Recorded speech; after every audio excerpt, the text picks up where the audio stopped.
Do you know how the White House actually makes foreign policy decisions? How they decided to invade Iraq, pull out of Afghanistan, have Dev Group pay Bin Laden a visit, or drone Soleimani? That's what I'll explain in the next 20-something minutes. Paper pushers in not-so-smoke-filled rooms deciding who gets a hellfire.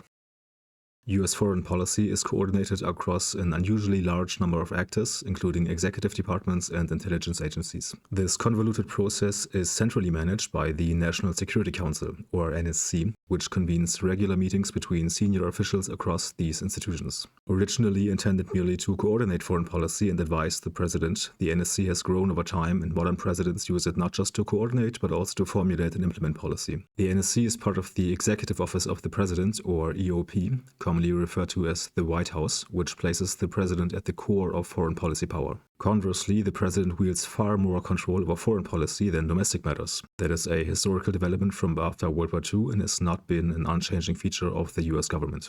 The head of the NSC staff is the National Security Advisor, or NSA, not to be confused with the National Security Agency, which I won't be talking about at all. The NSA is typically the president's most influential foreign policy appointment, more important than the Secretary of State. The NSA advises the president directly and manages the NSC staff. Like other senior White House aides located in the White House office, for example the Chief of Staff, the NSA serves at the pleasure of the president without Senate confirmation. This contrasts, for example, with positions like the Director of the Office of Management and Budget, or OMB, who, although also part of the Executive Office of the President, does require Senate confirmation. After the currently recent debacle about leaking signal chats, the former NSA got shuffled to a different position, and at the time of production, Marco Rubio holds both the position of NSA and Secretary of State. But given the erratic nature of the current administration, that information is probably already out of date again. It wouldn't surprise me if Stephen Miller were given the position at some point in the future. Despite its enormous influence, the NSC is budget-friendly, costing under $20 million for around 200 to 400 employees, typically at the lower end, although this has been rising over time.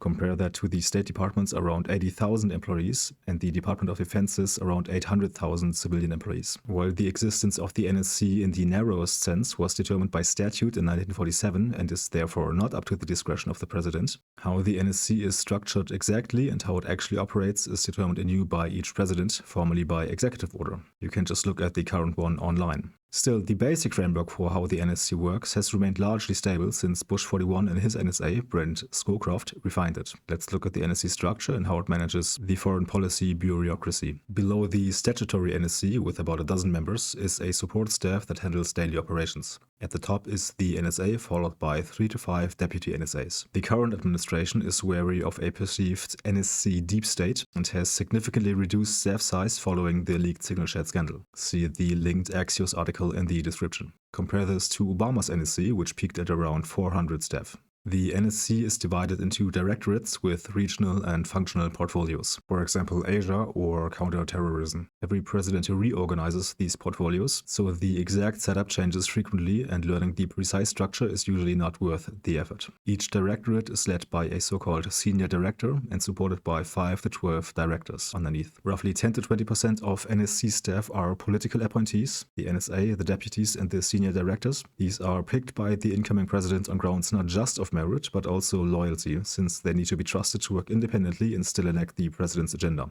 The remaining 80 to 90% are career civil servants on temporary rotation from agencies like Defense, State, or the CIA and so forth. These 1 to 2 year long rotations are prestigious but demanding in terms of workload. There is also a small permanent support staff. In terms of organizational complexity, the NSC resembles any generic executive agency. Nothing special here. It is just smaller and simpler. A lean NSC like the current one is largely consumed with interagency coordination, which is currently the explicit goal of slimming it down. If it is to actively formulate policy, a larger staff, as under Obama or Biden, is needed. Let's look at how these people actually do the coordinating.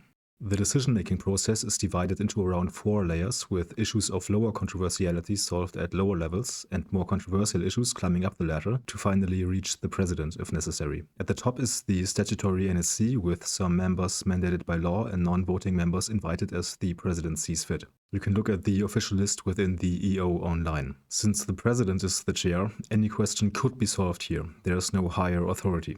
For example, drone strikes carried out by the CIA as a covert action will always reach this level. Just below is the Principals Committee, or PC. Essentially, it will just be the statutory NSC without the President and VP. So this is a committee at the secretary level. the highest ranking officers within each department involved in foreign policy. But technically, membership for each meeting of the PC is already at the discretion of the National Security Advisor, who also chairs those meetings. The main task of the PC is to be a filter for what reaches the president. If compromises are difficult to find, the workhorse for finding them is one layer down at the Deputies Committee, or DC. The only difference to the PC membership is that these are, no surprises here, the deputies to the highest ranking officers in each department. Think Deputy Secretary of State. Most of the actual work of coordinating policies between agencies is done at the next level, so we'll spend some time here. I've drawn 2 of these committees, but there could be dozens, and they too are organized into functional and regional units, like the NSC directorates. Currently they are called Policy Coordination Committees, but this changes from administration to administration. I'll use the slightly more general term Interagency Policy Committee. All of these committees are chaired by a senior director from the NSC. And just to remind you, that is a political appointee, so this person basically makes sure the work in their committee will be congruent with the president's agenda. The other agencies involved in foreign policy send employees at the same level, which is usually at the assistant secretary level or maybe undersecretary. It's difficult to give an idea of what this means without explaining the structure of a generic department, but assistant secretary is the lowest level that is still a political appointment in the US government, and it is the 4th level from the top down. That is secretary, deputy secretary, undersecretary, assistant secretary. Another way to think about it is that an assistant secretary leads the smallest unit still shown in a typical organizational chart of US government agencies, similarly to how senior directors in the NSC lead the smallest units in that org chart. I want to stress something you might have missed. Assistant secretaries are still political appointments. That means they are put into their position by the incoming president, rather than coming up from below like career civil servants. So everyone in this Interagency Policy Committee was appointed by the president. That means consensus finding should be somewhat easier, but I don't want to overemphasize this. At the IPC level, representatives defend the position of their home agency, that is, state or DoD or CIA and so forth. Even though this is the lowest level in this process, these are still quite high-level formal meetings, not informal gatherings where participants can ignore official channels and political correctness. Those kinds of back-channel meetings are essential and usually where the actual decisions are made at each level. Even the president will convene informal meetings of subsets of the statutory NSC for this purpose. But that is not what the IPCs are, even though this truly is where most of the work of coordinating US foreign policy takes place and where new policy ideas are usually originated. The people present will have arrived with paperwork that dozens of people have prepared in their home agency over the course of days or weeks. The participants essentially read their agency's consensus position at each other and into the record, and they will try to find solutions at the intersection of all of these positions. But when they cannot find them, the issue will be appealed up one level.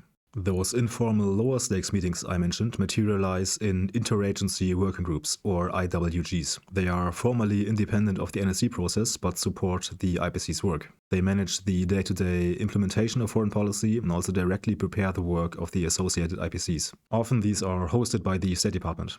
These IWGs are staffed by the same agencies but by career civil servants, not political appointees. This is the actual air quotes deep state that does not get replaced with each administration. But these people are also not that powerful, which can be seen in them being literally deep into this chart and not at the top. Something else to note about the role of the NSC staff in all of this is that when decisions are made at the lower level, because the people at the level are in fact able to find consensus among agency positions, the NSC staff chairing those meetings will keep the NSA informed, who will ultimately keep the president informed. Let's work through an example to see how the cogs in this machine turn. Let's say some issue in the Middle East comes up. Killing UBL, drone striking Soleimani, some Israel-Palestine developments, and so forth. However that information reaches the National Security Advisor, he will think about a solution and then pass orders on to the senior director responsible for the MENA region, who will invite all relevant departments and agencies to a meeting of the relevant IPC. What both of those relevance entail in that last sentence is ultimately up to the NSA, the CIA, the DIA, the NS Agency, State, Defense, Energy, Treasury, and so forth. A similar process will now play out in all of those agencies, so I'll just explain it once for the State Department.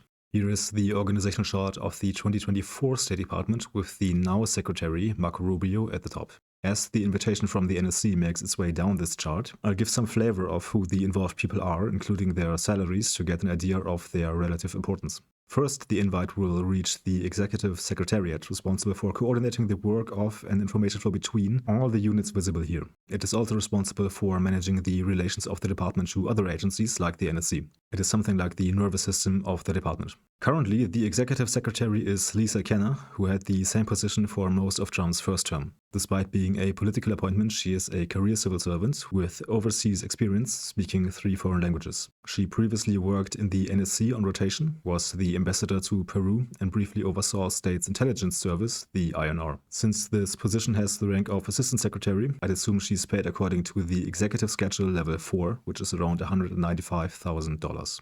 The Secretariat will send the NSC invite down to the relevant Undersecretariat. In my example of the Middle East issue, that would be the Undersecretariat for Political Affairs. The 6 geographic bureaus under the aegis of this Undersecretary are called the baronies because they are so central to the function of the State Department. Accordingly, the Undersecretary for Political Affairs is the 4th highest rank within state after the Secretary and the 2 deputies. The current Undersecretary is Alice Nooker. She used to be the Senior Director for Asia in the NSC of Trump's first administration and worked at the INR regarding North Korea before that. She spent some academic time in Japan and is fluent in Japanese. While she is difficult to nail down for me exactly, as she is extremely slippery in Senate hearings, she seems more like a career civil servant than a Trump loyalist, even though she achieved her highest post under Trump 1 and now Trump 2 and left the government entirely under Biden. In terms of pay, undersecretaries are above assistant secretaries and below deputy secretaries in the executive schedule at level 3 or about $205,000. The Undersecretary will select the relevant bureau to forward the NSC invite to. In our Middle East example, obviously the Near Eastern Affairs Bureau.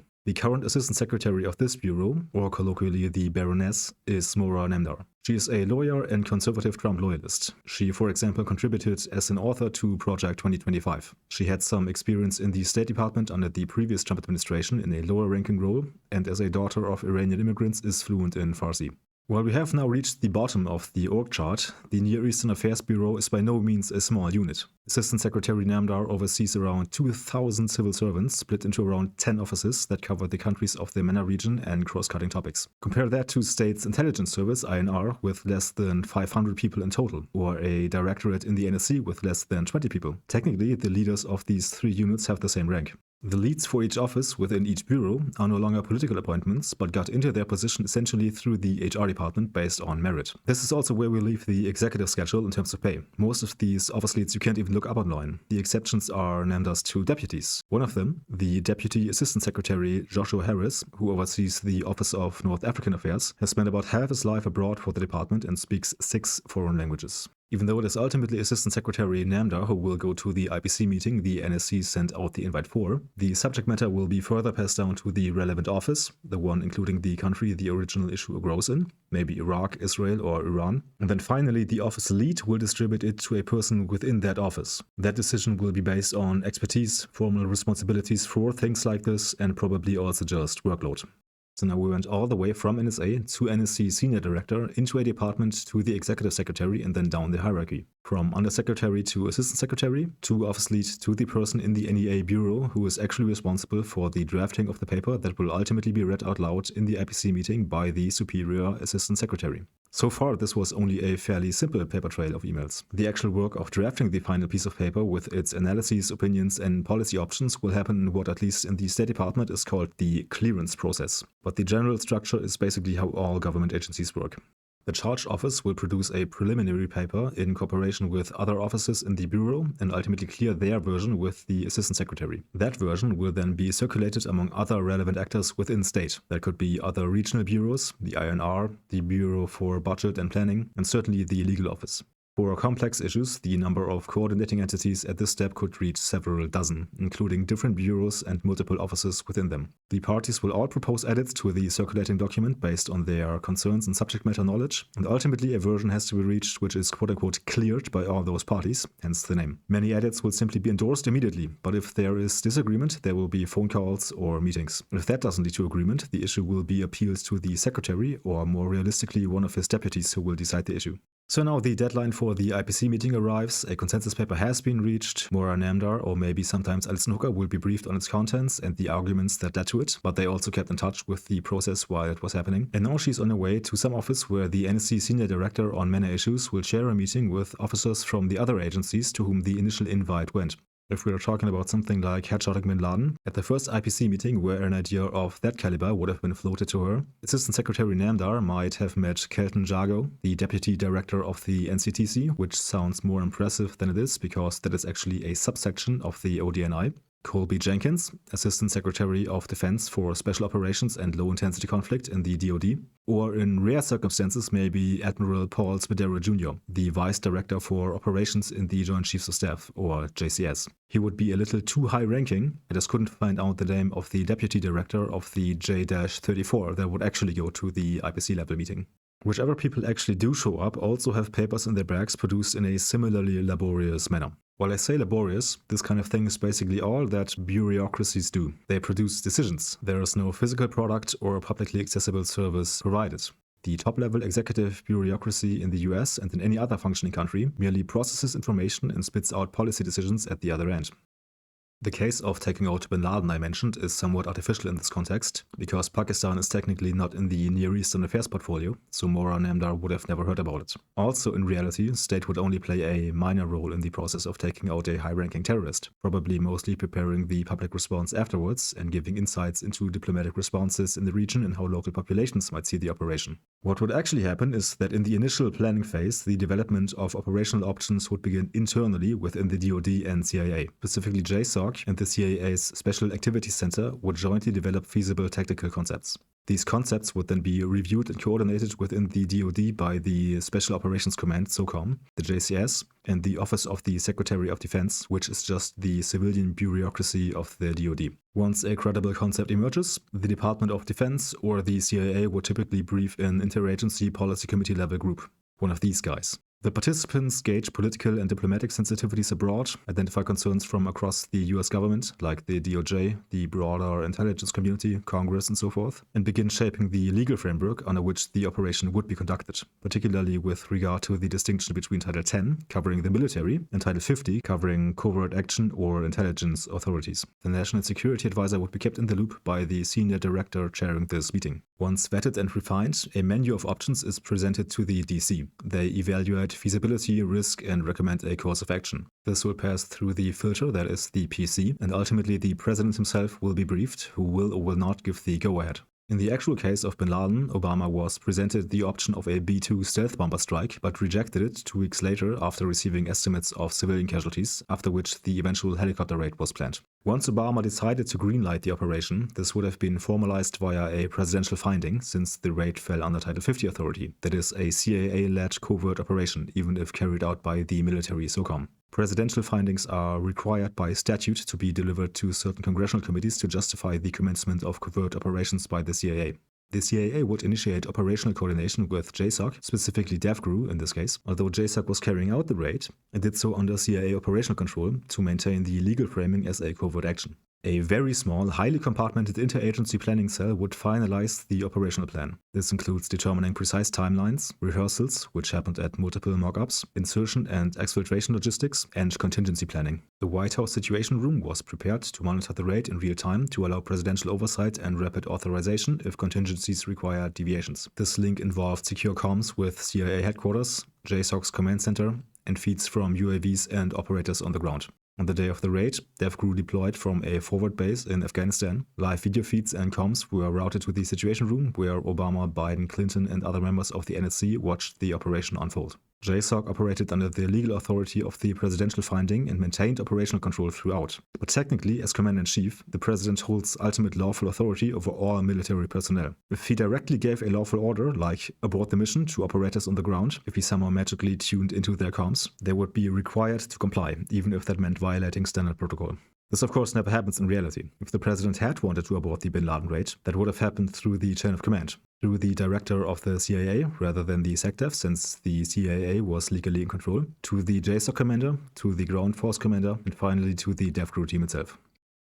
All of that may sound cinematic, but most of what foreign policy and all policy is bureaucrats moving papers around, having phone calls, convening meetings, reading papers, getting clearances, and having more meetings. But layers of review, interagency friction, legal vetting, and deliberative committees exist not to paralyze action usually, but to ensure that when it finally happens, the action taken reflects the interests and constraints of the entire US national security establishment. This ensures policy consistency and that all experts could weigh in.